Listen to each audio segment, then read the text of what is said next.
Donc, première sous-capsule sur ce thème-là de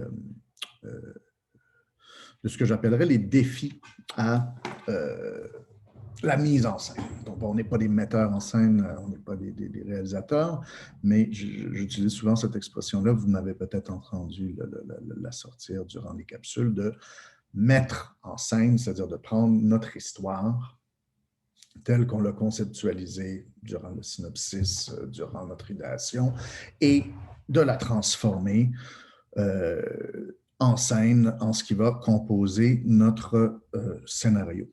Hein? Et donc, quand je vous disais, ben, vous m'avez, selon toute vraisemblance, entendu, c'est-à-dire c'est une remarque que je fais souvent, il va y avoir une réflexion à faire sur la mise en scène, la transformation en scène dans votre scénario.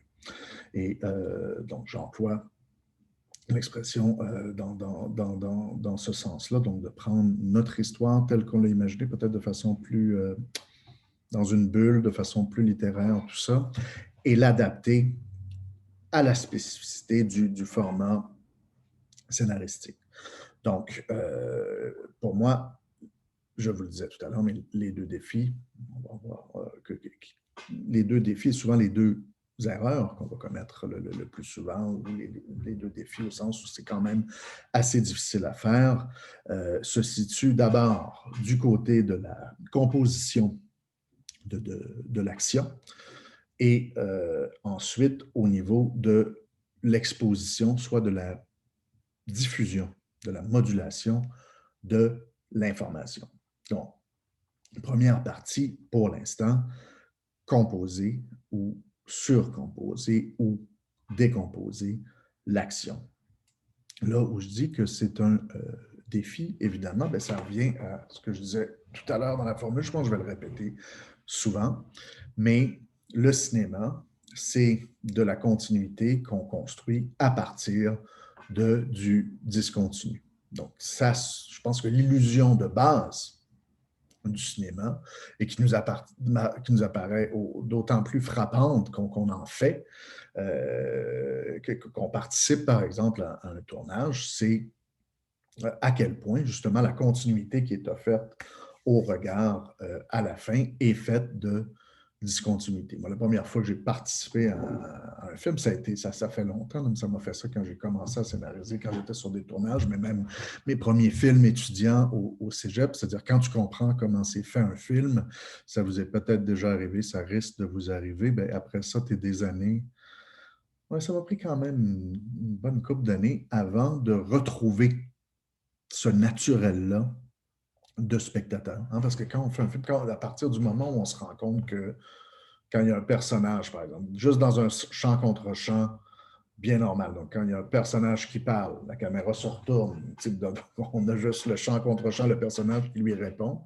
Juste quand tu as compris que ce dialogue-là n'a peut-être pas tourné en même temps, que les comédiens n'étaient peut-être même pas dans la même pièce, par exemple, quand tu as compris que la scène où la personne arrive à l'aéroport, puis la scène où elle embarque dans l'avion n'ont peut-être pas été tournées la même journée non plus, bon, etc. Ben, tout ce que tu vois, tout ce que tu guettes, des fois, ça aiguise le regard après ça quand tu regardes un film aux discontinuités. Hein. Donc, je pense que sur des sites comme IMDb, il y a comme c'est le mot croisé de certains nerds de cinéma de trouver les erreurs de continuité. Il y en a toujours beaucoup. Hein. Il y a quelqu'un dont c'est la job, le script sur un tournage, de s'assurer.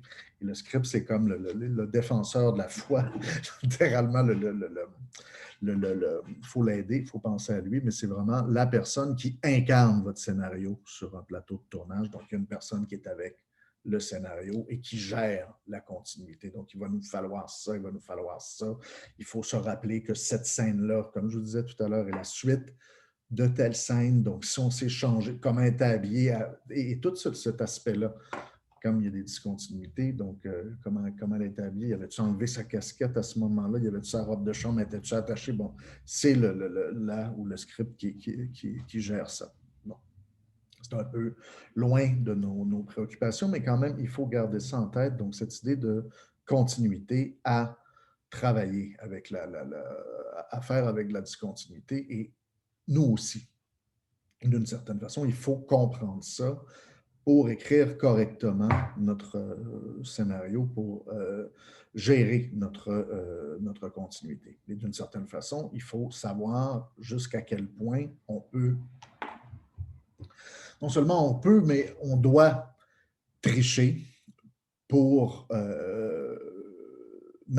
à la fois maintenir la continuité et maintenir l'intérêt. Donc là, je vais parler plus clairement, là, si on va dans un cas, mais la question de la composition d'une action, c'est-à-dire que l'action cinématographique, l'action dans un scénario, on ne s'en rend pas compte, mais elle n'est pas, à peu près pas, jamais composée de la même façon qu'une action dans la vie. C'est une action qui n'a qu'une illusion de continuité, mais cette illusion de continuité-là, elle sert à maintenir l'intérêt et générer un rythme qui est celui d'une histoire racontée au cinéma. Donc, je vous donne un exemple tout con. Par exemple, activons un script, donc une séquence d'événements figés,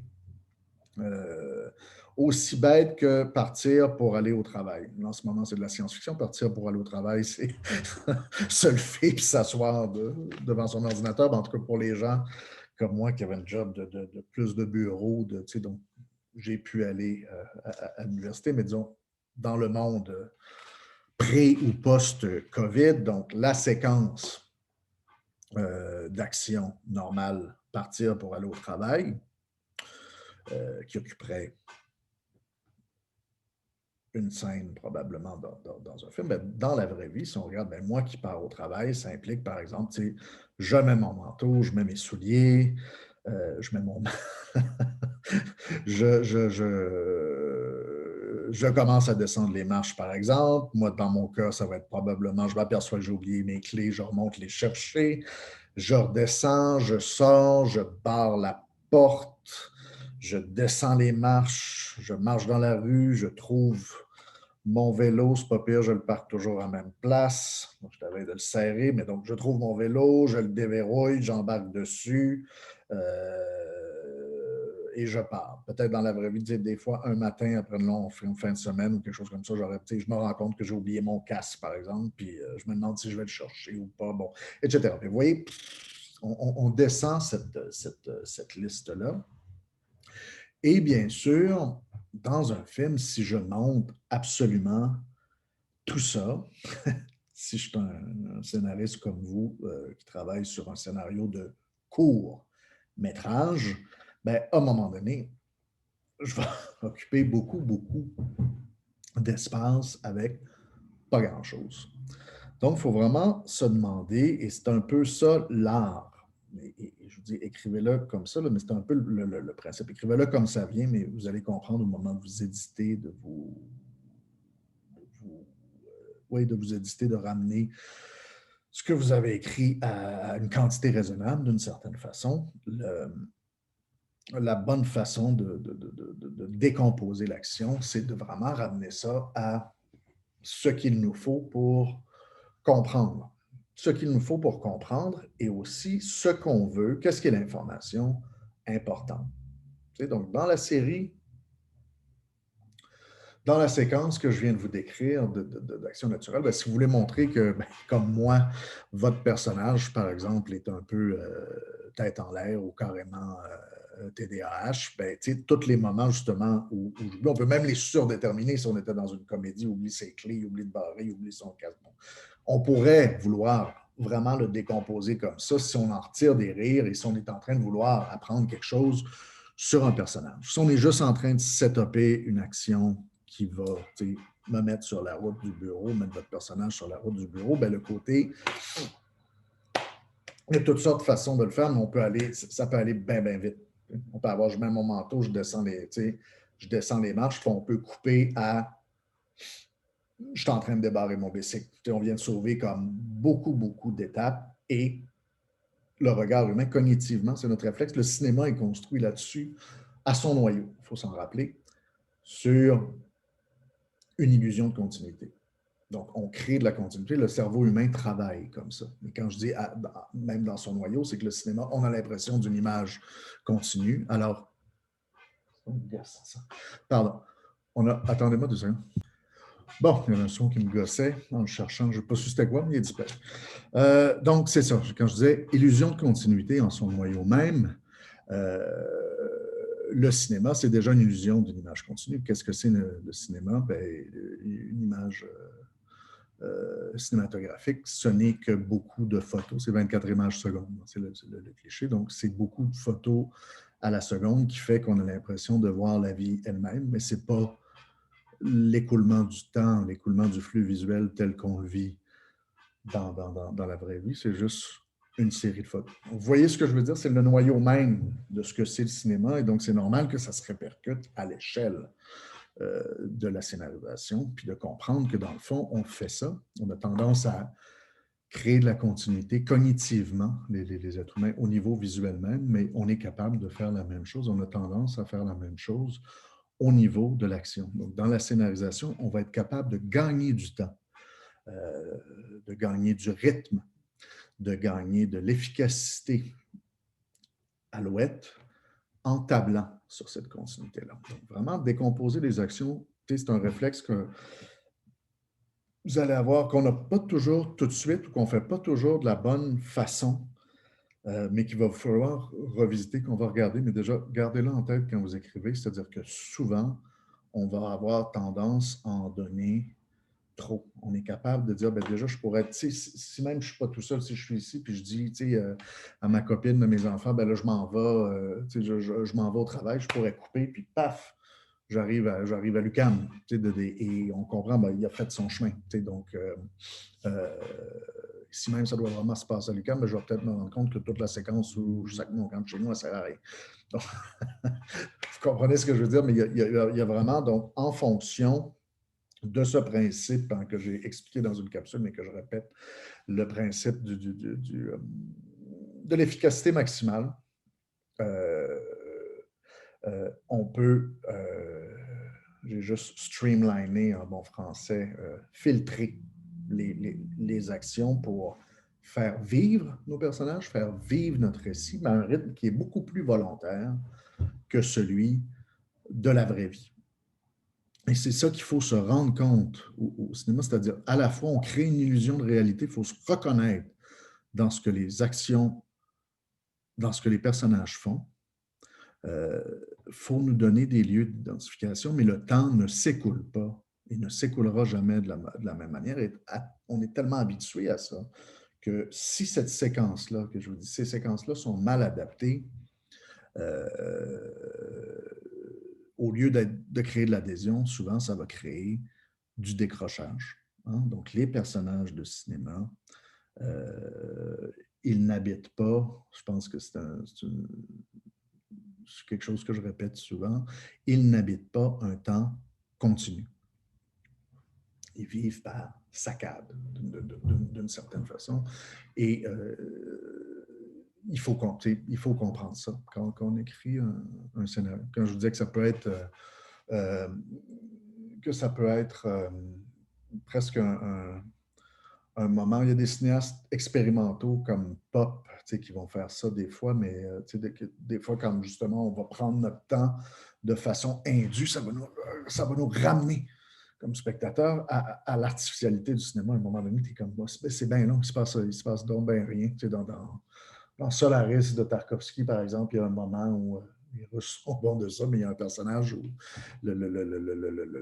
on a des extérieurs. Je pense qu'il tripait, il avait tourné au Japon, mais on a des extérieurs pendant 5 minutes d'un char qui roule. Le gars embarque dans un taxi pour aller de l'aéroport à une limousine, pour aller de l'aéroport au bureau du gouvernement. On doit se rendre. On a 5 minutes qui ne se passe rien, qu'on est dans le char puis que c'est des images du Japon. On est comme, normalement, on ne voit pas ça au cinéma. Donc là, il y a quelque chose d'intéressant. Mais dans un court-métrage de 20 minutes, Tarantino le fait souvent aussi, des actions. Même dans les premiers Pulp Fiction, tout ça, à un moment donné, tu as Bruce Willis qui passe entre les maisons. Puis il y a comme sort de son char, va dans son char.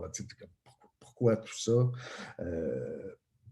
des fois juste pour le fun. Je pense que les réalisateurs, je peux comprendre ça. Là, des fois, on aime tellement une comédienne, un comédien qu'on le regarderait boire du café. Mais en tant que scénariste, allons pas là. Et surtout en tant que scénariste qui travaillons sur un court-métrage complet, c'est important à la base de comprendre la logique, comment je suis nécessairement obligé d'en recourir, d'en ressortir à la discontinuité et comment je dois organiser cette discontinuité-là. Et ce qui est particulier, ce qui est un défi, justement, c'est que euh, euh, c'est qu'il y a comme deux pièges.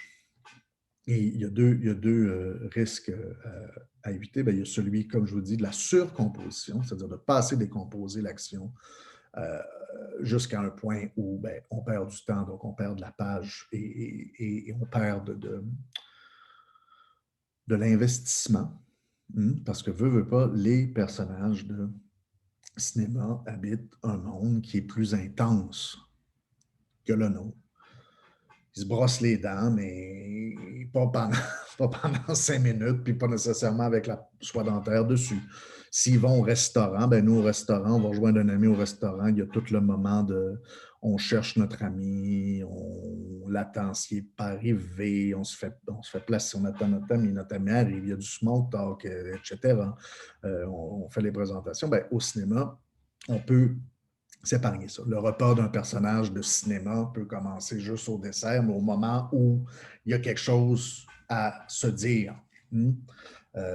Même chose, ça, je vais revenir plus spécifiquement pour les dialogues, mais c'est ça, les personnages de cinéma, ils sont pas en train de. Ils ont moins besoin de parler pour rien dire que nous autres de s'étudier. Ils sont toujours vraiment straight to the point, plus vite sur ce qu'il y a d'important. Donc là, il y a vraiment cet investissement-là, ne pas surcomposer. Et l'autre défi qui est peut-être contradictoire, c'est que je dis, les personnages de cinéma ne vivent pas en continu et en même temps, c'est très, très, très difficile de les faire évoluer sur de longues périodes ou de les faire voyager dans le temps, littéralement. Et donc ça peut avoir l'air contradictoire, mais ce que je veux dire par là, vous allez vous en rendre compte aussi en écrivant, encore plus dans un court-métrage, c'est qu'une des choses les plus difficiles à faire au cinéma, c'est de faire passer du temps. Parce que, au même titre que le temps cinématographique est complètement discontinu, donc bâti sur une illusion de continuité, bien, cette illusion-là, d'une certaine façon, elle est fondamentale, mais elle est aussi fragile. Et ben, ce que je veux dire, c'est ça, c'est que des fois, il y a des films qui jouent là-dessus, là, sur un mode expérimental, mais moi, je vais créer, si j'ai cette séquence-là, tout à coup, j'ai mon personnage qui met son manteau,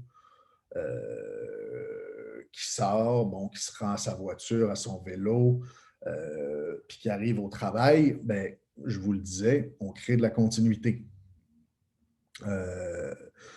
On va le faire naturellement. Et c'est notre façon de comprendre le cinéma, de façon de nous investir dans ce temps-là, qui est un temps illusoire, reconstruit. Si tout à coup mon personnage, ben dans des vieux films, le montage est raté ou je ne sais pas quoi, là, si notre personnage sort de la maison, ben des fois on ne le verra pas tout de suite. On ne le voit pas des fois avec les verres qui se promènent, les cigarettes, c'est toujours là.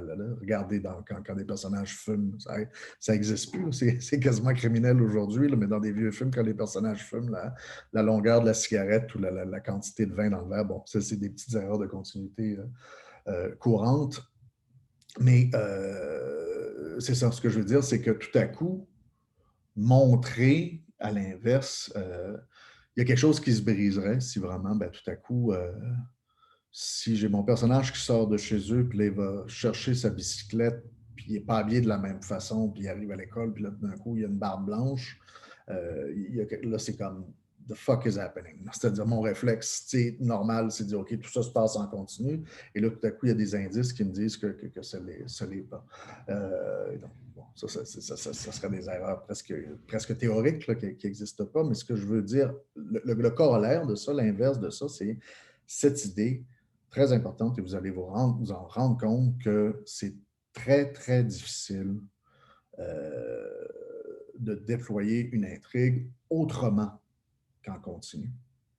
Non, vous allez voir, je pense que je vous en ai parlé un peu quand j'expliquais les idéations, tout ça, mais peut-être pas tant que ça, mais sur les Terreurs 404, par exemple, qui sont le série de courts-métrages, il y a un côté, vous regardez un épisode de 15-20 minutes, la plupart du temps, ça se passe sur quelques heures.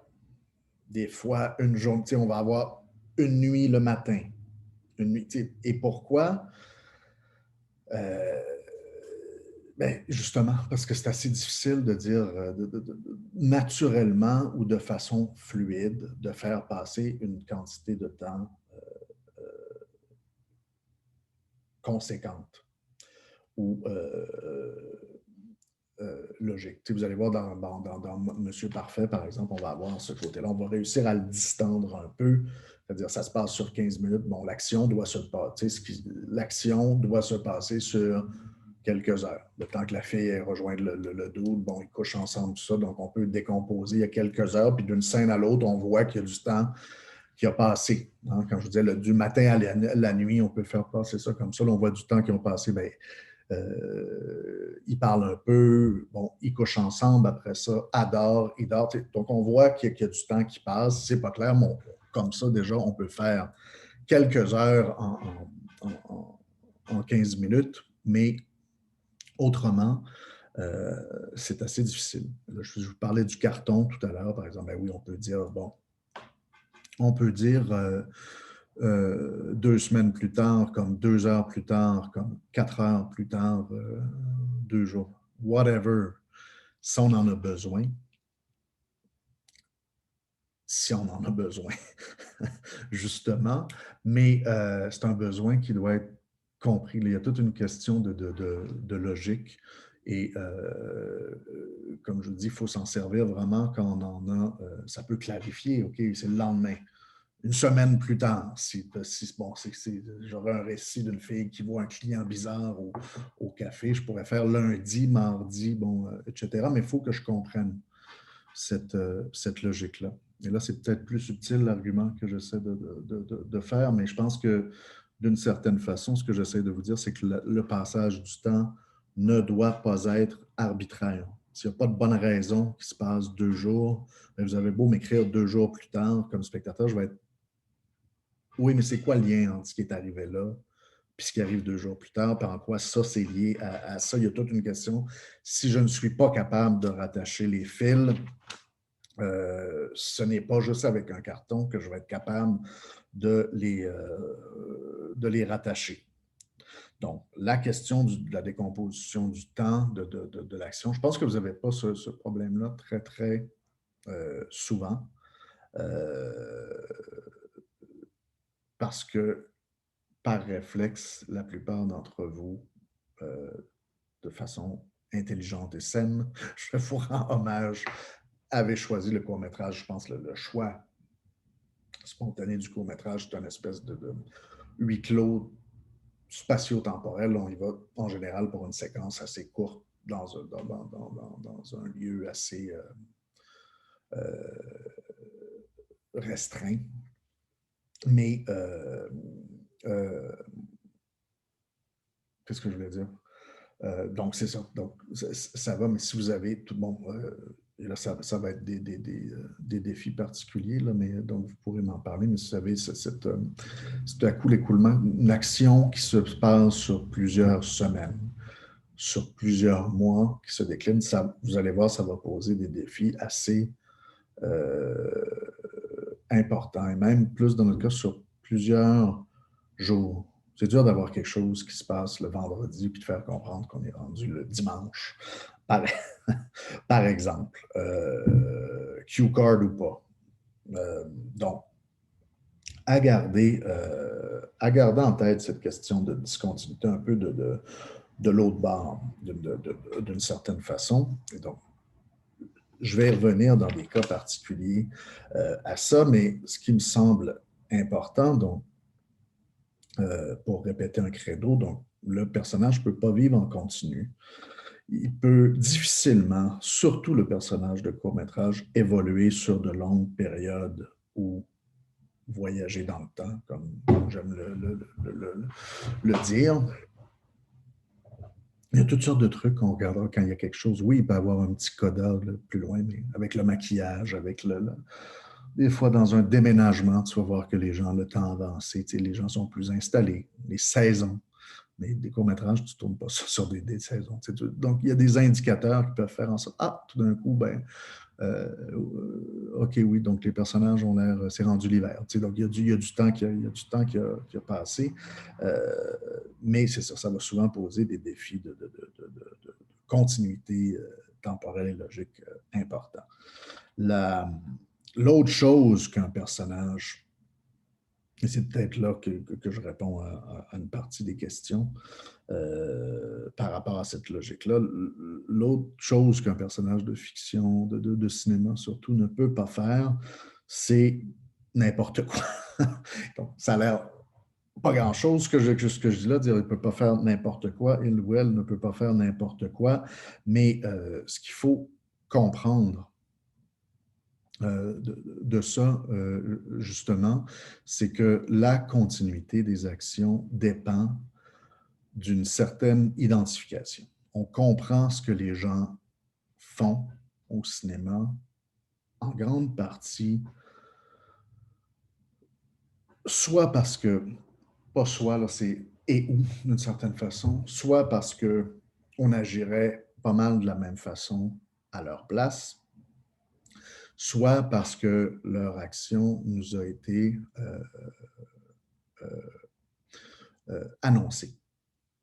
Et là, je pense aux raccords quand on monte, mais je pense qu'il y a des raccords logiques en scénarisation, que ce soit raccords de direction, de mouvement, de regard. Tu sais, je vais comprendre où va un personnage, que fait un personnage parce qu'il l'a dit. Ou parce que je vois le faire, tu sais, quand je dis dans ma séquence, je vois le personnage sortir de chez lui avec son sac d'école, prendre son vélo, puis je vais dire, il s'en va à l'école probablement. Donc, il va pouvoir être dérangé dans cette action-là, mais je vais comprendre quelle était son intention. Et donc, il faut vraiment comprendre que je vais revenir sur l'exposition qui découle, mes considérations sur l'exposition qui découlent beaucoup de ça. Que c'est très, très difficile de rectifier la trajectoire d'un personnage de cinéma. Si un personnage de cinéma se met à faire n'importe quoi et surtout, comment je vous dirais ça? J'essaie de trouver un exemple qui serait parlant là-dessus. Je veux dire, ce que j'évoquais tout à l'heure, les scripts, non pas le métier de script, mais les scripts en sciences cognitives. Un script, c'est une série d'actions comme figées, qu'on connaît, comme le script manger au restaurant. Bon, c'est un bon exemple. Là. Donc, sortir de chez soi, c'était la même chose. C'est un script que je vous ai décrit. Si je vous dis manger au restaurant, il vous vient tout de suite des actions comme, réserver, arriver, donner son nom, être placé, rejoindre des amis, attendre sa date, commander, prendre... Bon, vous voyez, il y a tout ça qui s'associe. Donc, c'est associé. Disons, aller au restaurant, vous savez qu'est-ce que c'est. Ce qui fait que si vous montrez un personnage qui va... un personnage de cinéma qui va au restaurant, mais ça vous permet de ne pas montrer une certaine partie des choses parce qu'elles sont sous-entendues, elles sont comprises d'emblée. Ça vous oblige, en revanche, et c'est toujours notre défi, parce qu'on ne montrera pas généralement un personnage aller au restaurant s'il n'y a pas quelque chose de particulier qui va se passer, à construire cette divergence-là. Donc, et à l'expliquer assez vite. Donc, si je suis dans prenons une grande scène de restaurant célèbre, quand Michael Corleone, dans Le Parrain, va au restaurant pour tuer des ennemis de la famille, donc commettre son premier meurtre. Puis on sait quand il arrive au restaurant qu'il va le faire pour ça. Ça crée complètement le suspense. Et on sait que quand il va aux toilettes, ben, il y a tout le côté, il s'en va aux toilettes pour chercher l'arme qui va lui permettre de commettre son meurtre. Hein, donc, c'est ce qui fait que cette séquence-là, à la fois, est fascinante au lieu d'être ennuyeuse. Si elle n'était pas annoncée, si je ne savais pas qu'est-ce qu'il allait faire là, ou je ne serais pas à même de le comprendre si je n'avais pas eu l'info avant, ben là, tout à coup, quand Michael va pisser puis il se met à chercher dans la cuvette des toilettes, je serais comme, ben, si moi, il est fou. Qu'est-ce qui est en train de se passer là? Donc, il y a vraiment, encore une fois, là, je vais y venir sur l'exposition, une question d'information. Et je pense que la mise en garde que j'essaye de vous faire, hein, je m'étais pris une note qui est comme une action, un mouvement qui a besoin d'être réexpliqué, expliqué plusieurs fois ou expliqué, mis carrément en mots, et souvent un mouvement qui est raté. Si votre personnage, à un moment donné, je suis en train de ne pas comprendre ce qu'il fait,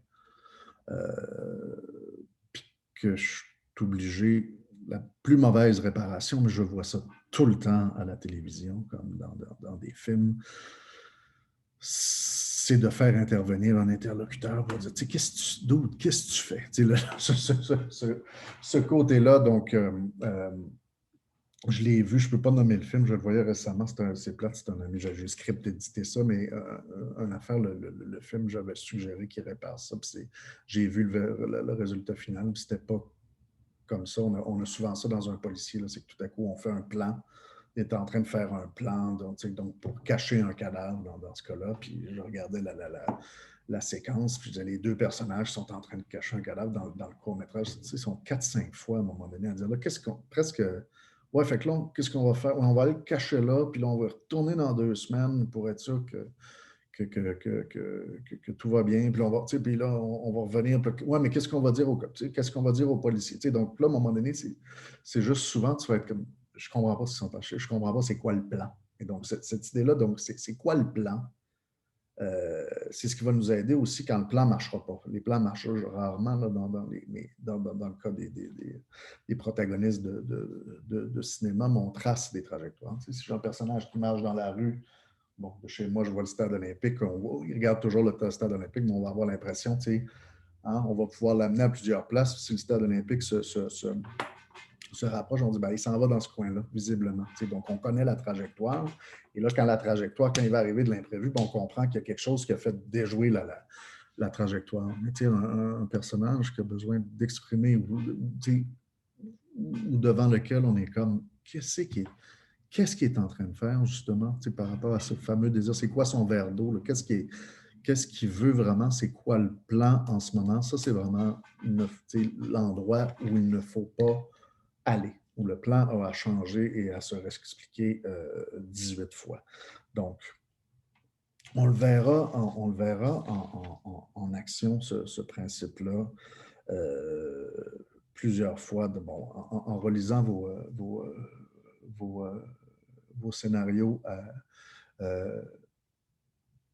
à vous, mais je pense que c'est vraiment important de garder ça en tête, c'est-à-dire qu'est-ce que dans ce rapport-là au script, donc à l'action, telle qu'elle est figée et que ça me permet de la représenter par fraction. Donc, est-ce que j'en donne pas trop? Donc, quand vous allez être dans la gestion, la plupart d'entre vous allez être dans la gestion du trop-plein parce qu'en général, notre première version de scénario, il faut couper dedans, pas en rajouter. Il va y avoir des choses à rajouter des fois, mais ça, c'est autre chose. C'est plus au niveau de l'information. Donc, il y a une question, il y a un principe d'économie et il y a un principe, donc, qu'est-ce que je peux me sauver dans la monstration de l'action? Et en revanche, qu'est-ce que je ne peux pas m'épargner ou qu'est-ce que je dois changer carrément dans le déroulement de l'action pour que cette action-là soit, je dirais, intelligible de façon intuitive. En général, on suit bien un film on suit bien l'histoire qu'il nous raconte, on marche main dans la main avec les personnages, comme je le disais tout à l'heure, tant et aussi longtemps, d'une certaine façon qu'ils nous ont expliqué leur plan, que leur plan nous est devinable, et tant qu'ils, même devant des obstacles, réagissent de la même façon, c'est surtout dans notre rapport au protagoniste, réagissent de la même façon que nous, en même circonstance. Des fois, les actions d'un personnage vont nous révéler, par exemple, ben, que ce n'est pas un protagoniste ou que c'est bon, c'est que d'un coup, dans la même circonstance que nous, ben, quelqu'un se fait rentrer dans le cul à la lumière en auto. Bon, étant maudit après l'autre, ben ça, on se reconnaît là-dedans. S'il sort sa barre à Jack et se met à. Excusez, là, mon univers d'horreur. Mais tu sais, à taper sur l'autre à mort, on est comme ah non, ça c'est comme visiblement quelqu'un qui pète un plomb, qui ne va pas bien. Donc, ça va me donner de l'information. Ça va m'amener, mais je comprends encore la direction. Mais il faut comprendre cette logique de continuité-là. Si j'ai quelqu'un, à un moment donné, qui essaie de trouver les meilleurs contre-exemples de ça, mais si j'ai quelqu'un qui, en pareille circonstance, ben, je ne sais pas, va voir l'autre, puis lui serre la main, lui dit merci, puis il rentre dans son char, puis se commande la bouffe à la lumière. Ça sera un film absurde. Vous voyez ce que je veux dire? Là, d'un coup, je suis comme... Qu'est-ce qui est en train de se passer exactement? Et donc, je peux pas... Il y a quelque chose vraiment dans cette logique de discontinuité-là qui est de temps en temps, le film n'a pas le choix, le scénario n'a pas le choix de nous lâcher la main, mais il ne faut pas qu'il nous la lâche trop longtemps. Parce qu'une fois que ce contact-là est perdu avec la continuité de l'action, il est très, très dur à reconduire. Il est très, très dur à reconduire parce que de lui, tout dépend. Tu sais, dans l'exemple, je ne l'ai pas même dans un contre-exemple, dans un exemple, je ne comprends plus ce que les personnages agissent. Donc, je ne comprends plus pourquoi ils le font. Je les trouve, tu sais, le vieil exemple, j'ai dû le donner dans une capsule ou deux, c'est les actions des personnages dans les films d'horreur pour ados. Là, donc, c'est ça, les vieux films à fleur de masque de hockey. Là, il n'y a plus de ça, il n'y a plus de... Il n'y a plus d'électricité dans la maison, les voisins ne répondent plus. Il y a deux de mes amis que je n'ai pas de nouvelles d'eux autres, puis je décide d'aller vérifier la boîte à fusibles tout seul dans la cave. Là, ben, quand tu es spectateur, tu es comme qui fait ça? Ça fait comme des personnages, mais dans le cas des films d'horreur, c'est souvent des personnages justement un peu des veaux pour l'abattoir. C'est des personnages que ça ne nous coûte pas trop de voir mourir parce qu'ils sont caves. Mais à part si vous faites des films d'horreur pour ados, cheap, et on est loin des années 80 comme ça, ce genre d'action cliché ou d'action qui suit aucune logique va être vraiment un moment de non-adhésion très, très grande. Et ça revient à un autre principe que j'ai dit qui est important, qui est peut-être celui par lequel j'aurais dû commencer, mais c'est le principe justement de la main dans la marionnette. Hein? Donc, c'est beaucoup ce que vous allez révéler ici.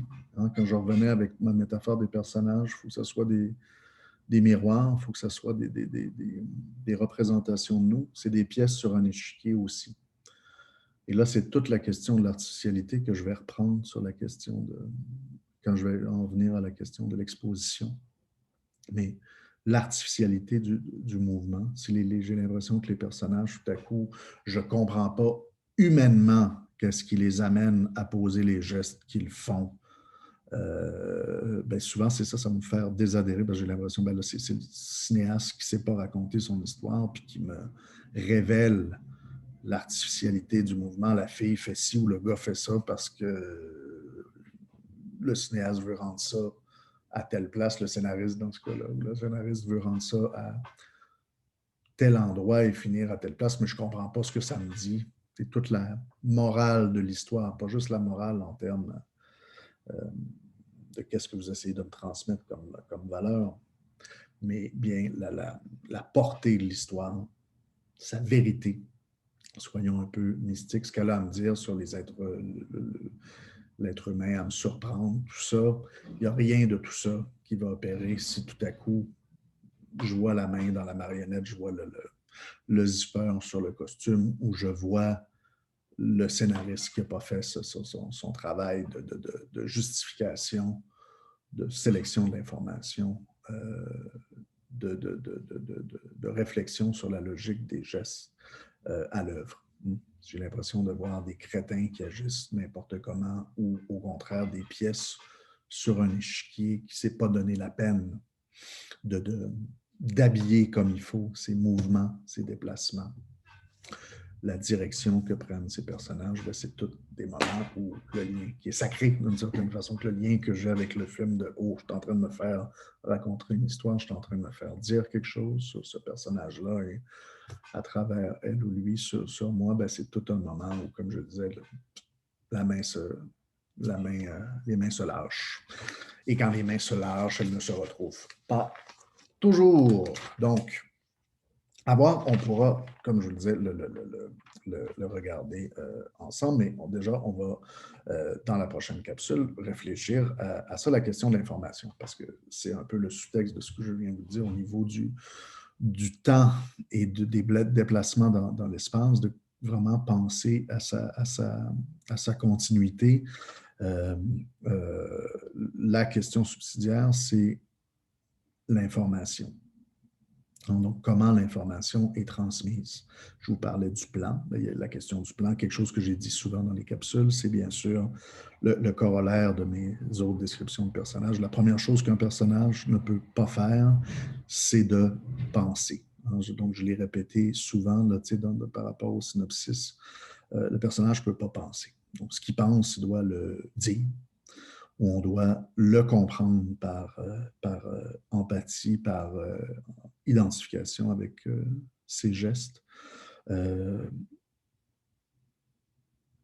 Donc, ce qui est important, c'est à partir du moment où on a des infos capitales à transmettre aux spectateurs, nous comme scénaristes, sur ce qui se passe, que peut-être le personnage ne sait pas, qui se passe dans sa tête,